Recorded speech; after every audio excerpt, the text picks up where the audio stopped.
네, 오후장 지금 바로 다물 종목 와우넷 이상로 파트너와 찾아가겠습니다. 어서 오세요. 네, 반갑습니다. 네, 반갑습니다. 그러면 첫 번째 돈 되는 흐름 바로 들어가 보겠습니다.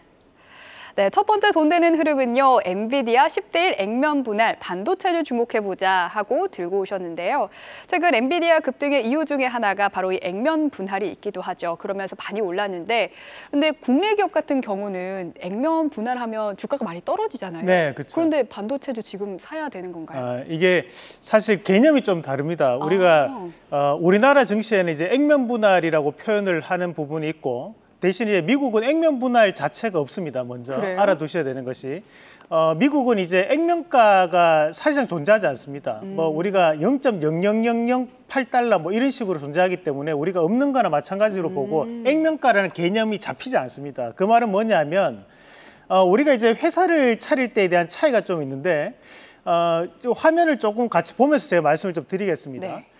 우리가 이제 흔히 액면 분할이라고 하면 이제 주식에 대한 액면가가 정해져 있습니다. 뭐 과거 같은 경우에 뭐 삼성전자가 5,000원이었을 때도 있었고 아모레퍼시픽도 액면가 5,000원이었을 때 있었는데 그런 식으로 법적으로 액면가를 할 수 있는 가격 단위가 정해져 있고 그 가격에서 곱하기 주식 총수를 하게 되면 자본금이 됩니다. 우리가 이제 회사를 차려보신 분들은 자본금을 은행에 예탁을 해놔야지만 자본금이 되고 그걸로 회사를 차릴 수가 있죠. 그래서 그렇게 진행이 되는데 그렇다 보니까 이제 우리가 액면가를 줄이는 액면 분할을 하게 되면 액면가가 내려가는 대신에 주식 총수가 늘어납니다.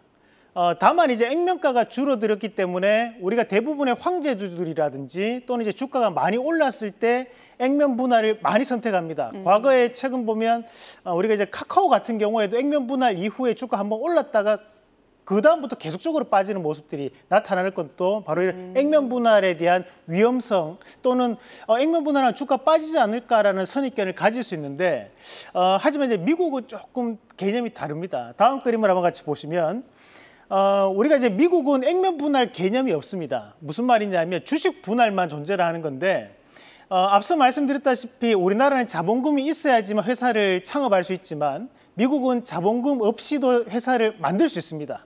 과거 보면 이제 그 스티브 잡스 일대기를 보면 차고에서 만들고 맞죠. 네. 그래 집에 차고잖아요. 그런 데서도 회사가 될 수 있는 것이 자본금이 없기 때문에 회사를 만들 수 있는 거예요. 그래서 그 많은 주들의 연방법에 대한 부분 자체가 다들 다르기 때문에 우리가 주식 분할만 존재를 하는 겁니다. 그러면 쉽게 우리가 과거 애플에 대한 사례를 예를 들어서 보면 과거 애플도 200달러에 대한 주식을 나눴을 때 그러면 숫자만 나눠지는 겁니다. 그러니까 주식 수만 늘어나는 개념입니다. 그러면 우리가 지금 현재 엔비디아 같은 경우에도 현재 액면 분할, 우리가 흔히 주식 분할을 한다. 정확하게 주식 분할이죠. 주식 분할을 한다라고 하면 10분의 1의 가격으로만 나눠지는 것뿐이지 달라지는 건 없습니다. 그러면 여기에서 왜 이런 달라지는 행위를 이 엔비디아는 선택을 했던가에 대한 부분을 우리가 좀 더 파봐야겠죠. 네. 다음 그림을 한번 같이 보시면 우리가 현재 이제 그 흔히 우리가 선입견을 잘못 알고 계시는 것 중에 한 개가 코스피는 다우, 그리고 코스닥은 나스닥 이렇게 얘기를 많이 하잖아요. 하지만 이제 미국은 코스피는 다우가 아니고 그리고 나스닥도 코스닥은 아닙니다.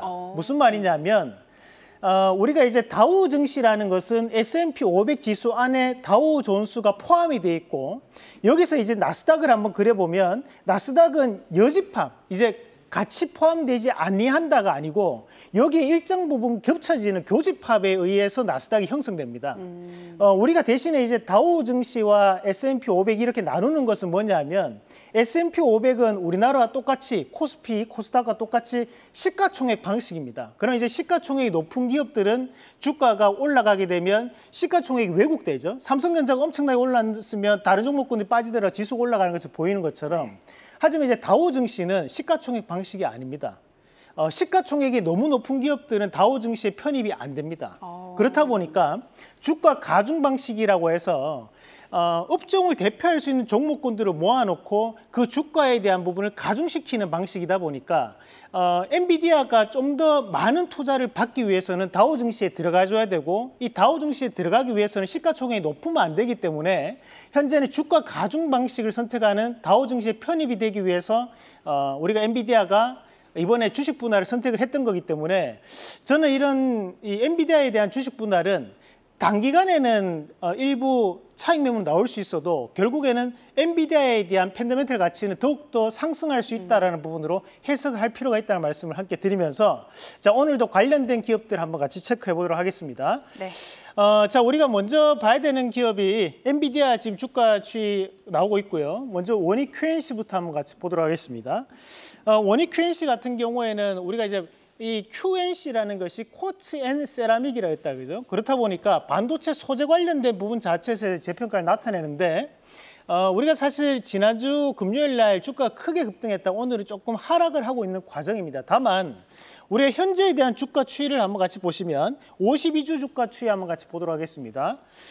최근에 이제 신고가에 대한 움직임을 보이고 난 다음에 현재 조정이 나오는 겁니다. 그 말은 뭐냐면 신고가에 들어갔다라는 거죠. 현재는 이런 신고가에 들어갔다는 것은 추세에 대한 부분 자체가 단기간에 꺼지지 않는다라는 부분으로 봐줘야 된다는 겁니다. 그래서 오늘 이렇게 조정이 나왔을 때는 오히려 매수에 대한 기회를 삼아보자는 말씀을 드리겠고, 자, 두 번째 기업으로 ENF 테크놀로지 한번 같이 보겠습니다.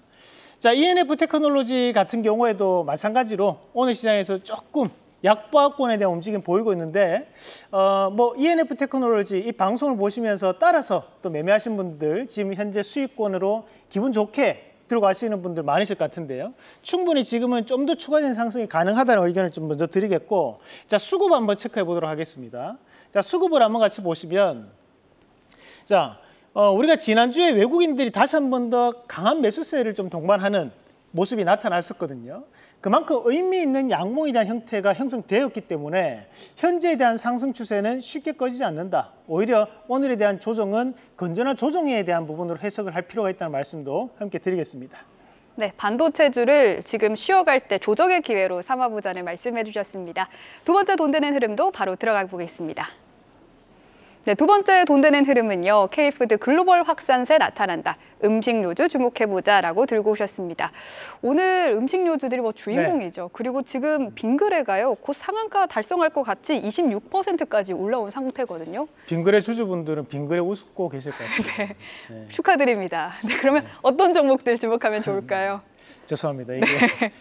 순간 아재 개그가 또 우리가 이제 CJ제일제당부터 한번 같이 보도록 하겠습니다. 이 네. CJ제일제당 같은 경우에는 아시다시피 이제 밀키트라든지 또는 이제 간편식 관련된 부분, 그리고 이제 우리가 CJ제일제당에 연관되는 부분이 또 설탕 관련된 부분도 연관되는 그 조미료 관련된 부분도 다 연관됩니다. 그죠? 우리가 이런 음식료 업종이 보면 이제 환율 수혜주라고 우리가 흔히들 많이 평가합니다. 또 최근 들어서 수출 물량이 늘어남에 따라서 재평가를 좀 받을 수 있는 단계라 보는데, 최근에 뭐 롯데웰푸드도 그렇고 오뚜기 뭐 지금 보면 S&P 3립이라 우리가 SPC 3립이라든지 또는 크라운 제과라든지 뭐 이런 기업들이 최근에 주가가 상당 부분 좋은 모습을 보이고 있는데 막상 공략하려고 보면 거래량이 대단히 적습니다. 사실 우리 개인 투자분들이 쉽게 접근하기 힘든데요. 다만 이제 CJ제일제당 같은 경우에는 거래량에 대한 부분도 충분히 매수도 쉽게 할 수 있고 매도도 쉽게 할 수 있는 종목이라고 판단을 해서 첫 번째 CJ제일제당 말씀을 드리겠고, 자, 두 번째 기업으로 대상홀딩스 한번 같이 보도록 하겠습니다. 우리가 이제 대상은 청정원이라는 브랜드로 알려져 있습니다. 이제 대상홀딩스는 이제 그에 따른 지주사인데 과거에 이제 그 이정재 씨와 연인 이슈가 좀 있었던 그분이 또 여기 주주로 주요 주주로 또 나와 있는 상태고, 그리고 이제 또 한편으로는 또 우리가 최근에 또 이 외적인 부분으로도 이슈가 많이 됐었거든요. 최근에 또 정치권의 전당대회를 또 앞두고 있는 그런 상황들이기 때문에 조금은 이제 시각을 좀 더 넓혀가지고 이런 이제 음식료와 또 다른 여타의 모멘텀으로 바뀔 수 있는 기업을 좀 한번 볼 필요가 있다. 왜냐하면 FOMC를 앞두고 주가에 대한 변동성을 크게 주기가 조금 힘든 상황이거든요. 그러면 조금 테마성 움직임이 나타날 수 있기 때문에 대상홀딩스까지 말씀드리겠습니다. 네, 그럼 최근 수익률 탑5 바로 확인해 보겠습니다. 우양이 전거래일에 상한가 기록을 했는데 그만큼 오늘 우양이 71%의 수익률을 기록했고요. 또 FST와 ENF 테크놀로지도 계속 신고가 달성 중인 걸로 알거든요. 네, 뭐 지금 현재 2위권에 5위권에 있는 종목이 다 신고가입니다, 사실.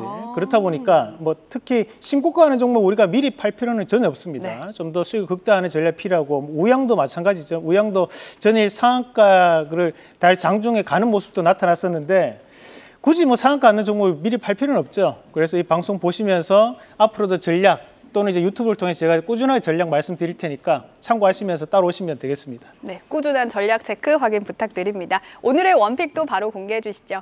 네, 오늘 하이로닉이라는 기업인데 우리가 이제 하이로닉 관련된 기업은 이제 우호적인 환율 환경. 오늘도 보면 음식료라든지 자동차 공통점이 바로 이 환율이거든요. 그렇죠? 수출에 대한 물량이 늘어날 수 있는. 마찬가지로 이제 의료기기 같은 경우에도 수출 물량이 매출에서 약 70% 이상입니다. 그런 부분 자체를 감안한다면 충분히 재평가를 보일 수 있고 한국하면 또 K 의료 아닙니까? 네. 그죠? 미인을 또 많이 보유한 나라. 그렇기 때문에 우리가 또 하이로닉이 또 재평가를 좀 보이지 않을까라는 말씀도 드리면서 1차적인 목표가는 9,900원, 그리고 손절가는 7,800원 제시해 드리겠습니다. 이상로의 텐텐베거 원픽은 하이로닉이었습니다. 계속해서 다양한 경제 이슈를 알고 싶다면 구독과 좋아요, 알림 설정 부탁드립니다. AI 캐스터 권미정이었습니다.